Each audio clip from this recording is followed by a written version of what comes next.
안녕하세요. 서학개미 여러분들을 대신해서 강정수 박사님한테 이것저것 질문을 대신 전달할 배진범이라고 합니다. 네, 저는 진범님에게 주식시장에 대한 것도 많이 배우고 그렇게 할 강정수입니다. 반갑습니다. 네, 반갑습니다. 최근에 제 친구분들이나 주변 분들을 보면 하나같이 거의 열의 10명이면 모두 다 메타버스 테마주에 물려 계십니다. 그래서 오늘 좀 메타버스 테마주에 대해서 이것저것 얘기를 나눠보고 싶은데 국내 장보다는 아무래도 서학개미 구조대답게 서학개미 관점에서 좀 질문을 드리고 싶은데요. 네. 사실 제일 유명한 메타버스주는 아무래도 메타, 네. 페이스북이잖아요. 네. 그 페이스북에 대해서 어떻게 생각하시는지. 우선 페이스북 좀 얘기하기 전에 메타버스 관련된 관련주에 대해서 하나하나 또 짚기 전에 전반적으로 얘기하면 메타버스는 가장 조심해야 되는 주식입니다. 관련된 주식들이라는 것이.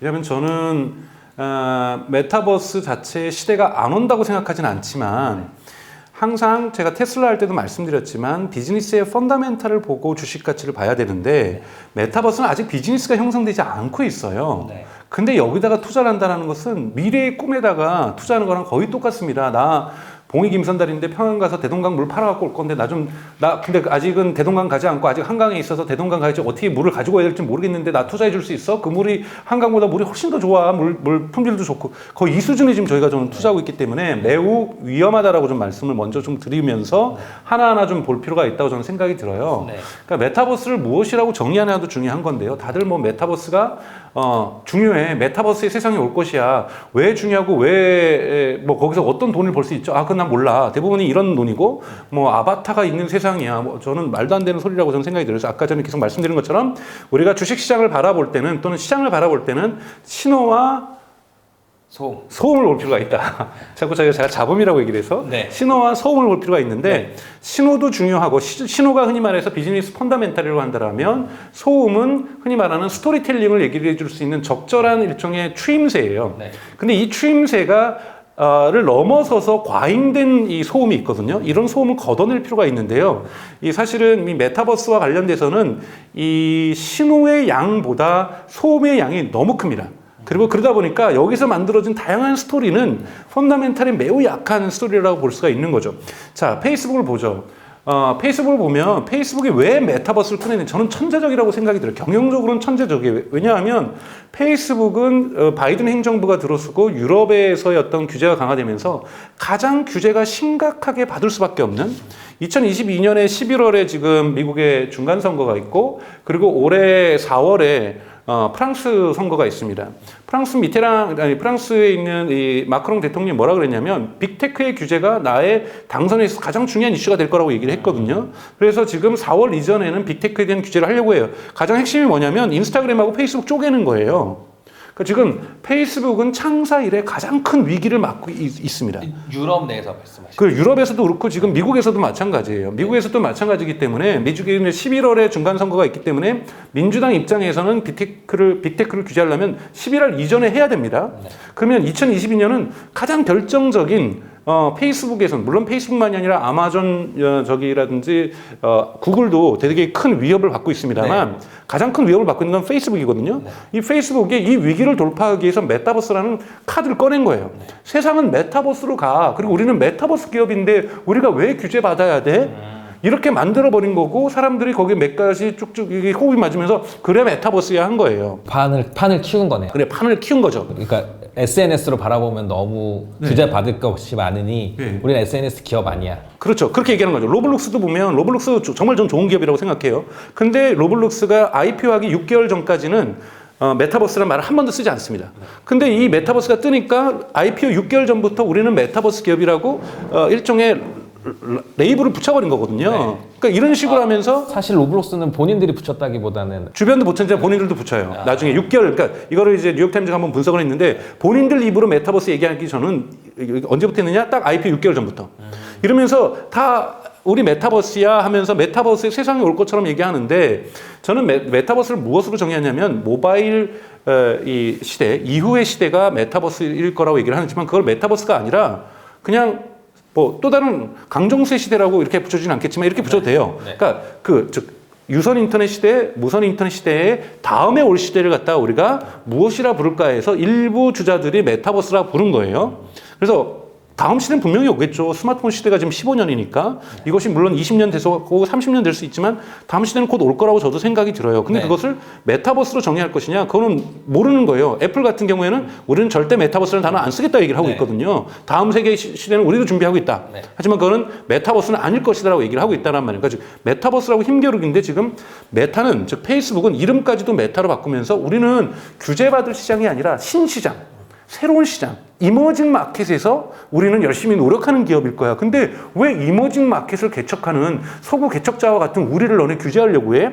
이 논리를 피고 있는 거거든요. 그러면 지금 개념상으로 안 나온 것 같은데 페이스북은 정확히 메타버스를 본인들이 뭐라고 정의하고 있는 건가요? 그러니까 메타버스 되면 예를 들자면 VR의 세계가 온다든지 AR의 세계가 온다든지 우리가 가상 즉 평행선 즉 우리가 그 인터넷이 체화된다고 문화된다고 하고 인터넷이 즉 사이버 세상이 이러한 물리적인 그러니까 피지컬 세상에 낑긴다라고 얘기를 해요. 그래가지고 예를 들자면 갑자기 이러고 있다가 나 뿅 가가지고 저쪽으로 가가지고 가상세계에 가서 회의를 하고 온다든지 가상세계에 가지고 친구들이랑 클럽 가서 온다든지 가상세계에 가지고 BTS 공연을 듣고 온다든지 뭐 이런 것들이 가능해지는 것을 그들은 이 메타버스라고 얘기를 하고 있는 거죠. 그런데 뭐 따지고 보면 할 것도 많아요. 보면은 왜 그렇게 노동은 그렇게 기술 좋아가지고 노동은 똑같이 월요일부터 금요일까지 일해야 되는지도 잘 모르겠고요. 그것이 꼭 좋은 세상인지도 전 모르겠어요. 부엌도 나오면 꼭 여성들은 요리하고 있고 뭐 이런 식의 어떤 사실은 메타버스 그들이 그리고 있는 것도 저는 비판받을 지점이 많이 있다고 저는 생각이 들지만 여하튼 지금 오큘러스라고 하는 대표적인 상품들 이것 말고도 AR 상품도 내고 여러 가지 상품을 내겠죠. 전사적으로 메타버스에서 페이스북에서 메타라고 이름을 바꿨으니 자신들의 R&D 비용이라든지 자신들의 캐시 파워를 대부분 이러한 기업들을 R&D M&A 하거나 기술 투자를 하거나 뭐 슈퍼컴퓨터를 만들거나 이런 데 쓸 거라고 저는 생각이 들어요. 그리고 이제 이 페이스북이나 인스타그램, 왓츠앱이 갖고 있는 이 막강한 소셜 그래프, 전 세계 사람들에 대해 인간 지도를 가지고 있는 거잖아요. 이 인간 지도를 가지고서 페이스북의 힘은 비즈니스 펀더멘탈은 매우 좋습니다. 이 매우 좋은데 이거가 지금 규제에 걸려서 넘어질 것 같으니 우리는 신세계로 가고 있다고 얘기를 하고 있는 거죠. 저는 이 부분에서 이해가 살짝 안 됐던 게 사실 메타가 비즈니스 모델이 건강한 이유는 광고 수익이잖아요. 그럼 메타버스랑 광고를 연결시킬 수 있기 때문에 이 부분에 도전하는 건가? 그런 것도 있죠. 근데 사실은 당장 우리 메타버스, 특히 메타버스와 메타 자꾸 헷갈리는데요. 페이스북, 메타. 2022년에 전망 좋지 않습니다. 예를 들자면 지금 유럽연합에서 올해 1월에 작년 12월에 통과되고 올해 4월에 유럽연합 상임위 즉 각국의 정상들이 모여서 일종의 합의하는 거기에서 결정이 되면 맞춤형 광고가 미성년자에겐 금지돼요. 원래는 맞춤형 광고를 전면 금지, 타겟팅 광고를 전면 금지하려다가 로비를 해서 이것을 미성년자로 바꿨어요. 그럼 이제는 예를 들자면 이걸 그러면 18세잖아요. 만 18세 미만에게 맞춤형 광고라든지 리타겟팅 광고는 이제 불가능한 겁니다. 유럽에서. 그런데 지금 미국도 그 법안을 좀 준비 중에 있어요. 미국도 11월에 되면 지금 사실 여기에 영향을 받는 데는 구글이겠죠. 가장 크게는. 구글과 페이스북, 인스타그램은 광고 매출에 있어서 어마어마한 타격을 받습니다. 그렇기 때문에 이 법안이 통과되는 순간 메타의 주가라든지 구글의 주가는 하락할 수밖에 없는 거거든요. 근본적인. 왜냐하면 페이스북, 인스타그램, 왓츠앱의 전체 매출 구조로 볼 때 광고가 차지하는 비율이 90%가 넘어요. 광고 회사예요. 광고 회사가 수익 구조에 엄격한 타격을 1차적으로 규제로 받는 거죠. 그리고 메타는 가장 걱정해야 될 것은 인스타그램과 페이스북의 분리. 이 부분이 지금 유럽 정치인들이 계속해서 요구하고 있는 거거든요. 이런 부분들이 위협이 있기 때문에 되게 위협적인 거죠. 그래서 더더욱 이해가 안 되는 게 메타로 간다고 해서 그 부분을 피해갈 수 있는 게 없잖아요. 그런데 이제 그렇게 되는 거죠. 예를 들자면 메타버스가 돈이 많아가지고 메타가 돈이 많아가지고 페이스북이 돈이 많아가지고 우리 요즘 잘 나가는 틱톡 인수할래. 그럼 절대 인수 안 돼요. 왜냐하면 너네 독과점 되고 있으니까. 그런데 우리가 메타로 가게 되면 여기는 신시장이니까 새로운 시장이니까 이머징 마켓이니까 우리가 다른 데 M&A에도 괜찮다고 느끼는 거죠. 괜찮다고 느끼는 거고 거기에서도 분명히 광고를 집어넣겠죠. 당연하게. 그런데 예를 들자면 지금 이 부분에서 제일 잘 돼가는 것이 게임인 샌드박스예요. 게임 샌드박스에서는 땅들을 갖다가 지금 부여해서 팔고 있고 예를 들자면은 일종의 맨하탄처럼 A라는 지역에 예를 들자면은 사람들이 가기 위해서는 거기 콘서트를 해요. 그러면은 사람들이 반드시 B를 지나가만 가야 돼요. 그러니까 센트럴파크를 지나야만 A 공연장을 갈 수 있고, 센트럴파크를 지나야만 뭐 단체 롤게임 하는 데를 갈 수가 있고, 센트럴파크를 지나야만 아디다스가 만든 홀을 갈 수가 있고, 거기 지금 샌드박스 게임에는 제페토도 들어가 있거든요. 센트럴파크를 지나야만 제페토를 갈 수가 있어요. 그럼 센트럴파크에다 광고 때릴 수가 있는 거거든요. 페이스북 입장에서 볼 때는, 메타 입장에서는 이건 샌드박스는 사야 돼요. 자, 그러면 자, 샌드박스를 갖다가 비싼 가격으로, 근데 이 샌드박스는 중국이 갖고 있거든요. 네. 자, 페이스북이 쇼당을 쳐서 우리 이거가 어마어마한 돈을 살래요. 네. 자, 그럼 규제 당국이 어떻게 얘기할까요? 게임 들어가니까 뭐 너네는 게임에서는 그렇게 시장 점유율 없으니까 허가해 줄래. 너네 근데 이거 메타버스는 새로운 세계니까 우리가 허가해 줄래. 네. 근데 어떤 입장에서 아니야, 그것도 광고 시장이라. 거기다 소셜 기능도 있잖아. 거기 소셜 기능도 있잖아. 그거 너네가 가면 너네 이건 독과점 돼. 안 돼, 불허해. 네.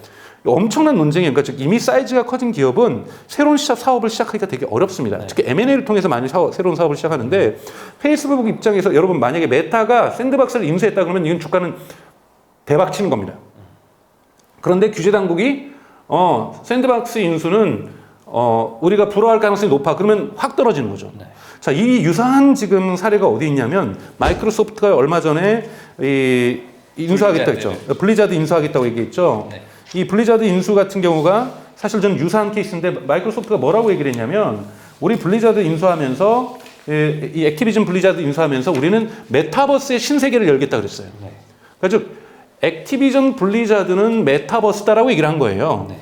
그랬더니 또 메타버스 관련주가 또 같이 상승세를 쳤잖아요. 저는 이것이 잡음이 아니라 소음이라는 거예요. 네. 소음인데, 어느 정도 스토리는 소음인데 이거 좀 걷어낼 필요가 있다. 지나치게 소음이 지금 많은 건데요.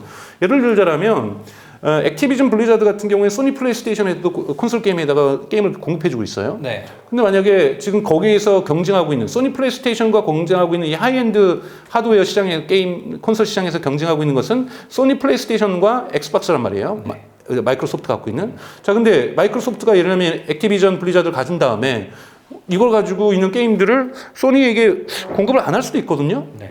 그러면 당연하게 소니 플레이스테이션은 죽어버립니다. 네. 그러면 닌텐도가 있긴 하지만 닌텐도는 조금 제3의 길이니까 사실은 게임 콘솔 시장은 엑스박스로 단일화되면서 이건 모노폴이 형성되는, 독점이 형성되는 거죠. 네. 그러면 당연하게 규제 당국이 이건 반대합니다. 합병을. 네. 근데 게임의 카테고리가 콘솔 시장뿐만 아니라 더 확대될 수도 있는 거잖아요. 그럼에도 불구하고 콘솔 시장만으로 봤을 때 부분 시장에서도 이게 되게 큰 사이즈 시장이기 때문에 독점이 형성될 수 있으면 규제는 할 수 있는 거죠. 네. 그걸 피해가기 위해서 이제 메타버스 그러면서 얘기하는 것이, 우리는 게임 시장 가는 것이 아니라 메타버스 가는 거야. 이거는 이머징 마켓이니 일로 가가지고 우리가 새로운 사람하고 합병하고 파트너를 만나서 가는데 당신네들이 반대할 필요가 없지 않겠어? 라고 에드밸런을 띄워준 거예요. 근데 제가 가장 가슴 아팠던 건 미디어들이, 미국의 미디어뿐만 아니라 국내 미디어들 다 메타버스로 가고 있다, MS가. 네. 대표적인 사례가 과거에는 이제 메시라는 이제 화상회의나 B2B 시장에서 영역이 있었는데, 바로 액티비전 블리자드다. 블리자드 여러분 다 알고 있는 오버워치라든지 스타크래프트라든지 이런 것들이 이제 메타버스로 갑니다. 여러분들 이제 스타크래프트와 오버워치는 메타버스의 세상이에요. 순구라라는 거예요, 제 말은. 네. 그러니까 이거는 제가 보면은 우리 주식 투자자들은 이런 거에 속으면 안 된다. 이거는 완전하게 소음입니다. 그러니까 이거는 규제 당국이 쉽게 가지 않아요. 왜 이 사례가 있냐면, 며칠 전이죠. 블룸버그가 보도를 했습니다. 엔비디아가 이 칩 디자인하는 회사죠. 영국의 암을 인수하는 것을 불허한다. 왜냐하면 미국의 페더럴 트레이드 커미션이 이 부분에 대한 인수에 대한 반도체 시장이 너무 과점될 수 있다는 우려를 표명하고 있으면서 네. 조용하게 엔비디아가 암하고 작별하는, 즉 인수 계획을 철회하는 것을 준비하고 있다고 블룸버그가 보도를 했단 말이에요. 당연하게 엔비디아의 주가는 내려가고 있죠. 내려가겠죠. 이것처럼 규제 당국이 어떻게 하는가에 따라서 기업의 M&A 계획은 언제든지 철회될 수가 있습니다. 네. 그런 면에서 MS가 블리자드를 합병을 성공할 수도 있고 실패할 수도 있어요. 그런데 지금 이걸 성공하기 위해서 일종의 에듀밸런을 띄운 것은, 우리는 게임 시장에 들어가는 것이 아니라 메타버스 시장에 들어가는 거라고 일종의 뺑기를 친 거죠. 네. 그러다 보니까 메타버스 관련주가 같이 올라버리는 거예요. 네. 그런데 조금 이따 실체가 드러나면 이거는 메타버스하고 저는 관련이 없다는 겁니다. 메타버스는 미래에 안 온다는 얘기가 아니라, 주식시장은 오늘 여기에서 벌어지는, 오늘 여기 시장에서 벌어지는 것을 가지고 먼저, 이것이 신호라면 먼저 평가를 해주고, 이것이 장래 희망이 있다, 장래 전망이 있다, 내년에도 이것으로 해서 매출을 많이 낼 수가 있다. 시장 점유율을 높일 수 있다. 이럴 때 기업의 내재적 가치가 높아지는 거고 기업의 어떤 가치 평가들이 높아질 수 있는 거죠. 이런 부분에서 박사님 말씀만 들으면 MS는 분리자들을 사서 뭐 활용을 못 한다는. 아니죠. 사는 것이 불어될 수도 있고 네. 뭐 될 수도 있어요. 네, 근데 이거는 메타버스가 아니라 그냥 MS가 콘솔 시장을 위해. 콘솔 시장을 들어가는 거고 이 콘솔 시장이 들어가는 애주어 그 클라우드 서비스 연결하는 거죠. 네. 왜냐하면 지금 MS가 크게 지금 볼 때 두 가지 시장에서 강력한 힘을 가지고 있죠. 하나는 이제 윈도우 시장은 약화됐고요. 오피스 시장은 여전히 강하고 이 오피스 시장이 클라우드로 들어가면서 강해졌잖아요. 그리고 애저라는 대단히 큰 아마존의 AWS하고 경쟁할 수 있는 클라우드 서비스를 갖고 있고요. 그리고 지금 MS가 얘기하는 것은 게임 패스라고 해가지고 모든 게임은 클라우드 위에서 하겠다. 네. 라고 지금 정책을 발표하고 있는 거잖아요. 이렇게 좋은 게 어디 있어요? 액티비즘 이 블리자드처럼 클라우드에 올려서 이것을 근데 고객이 누구예요? 애저라 자사예요, 자사. 네. 그러니까 즉 게임이 클라우드 위에서 진행될 때 이것이 자사 서비스로서 작동되게 하겠다. 근데 구글은 이런 부분에서 망했죠. 왜냐하면 새로운 게임을 만들겠다고 했는데 그게 아니라 이미 인기 있는 게임을 클라우드로 옮기는 거잖아요. 네. 그런 부분에서 대단히 이거는 MS는 경영 전략적으로 볼 때 잘하는 거죠. 네. 그래서 이런 부분에서 성공할 수 있는데 다만 그래도 혹시 모르는 규제 때문에 그러면 명분이다. 명분으로 메타버스를 얘기를 한 거예요. 그러니까 메타버스 관련주가 뛸 이유가 전혀 없는 거죠. 이런 부분들은 거품이 곧 꺼질 수 있다라는 거예요. 네. 네. 이런 부분은 조심해서 보고서 매도 시기하고 뭐 매수 시기를 저는 결정하셔야 될 거라고 생각이 듭니다.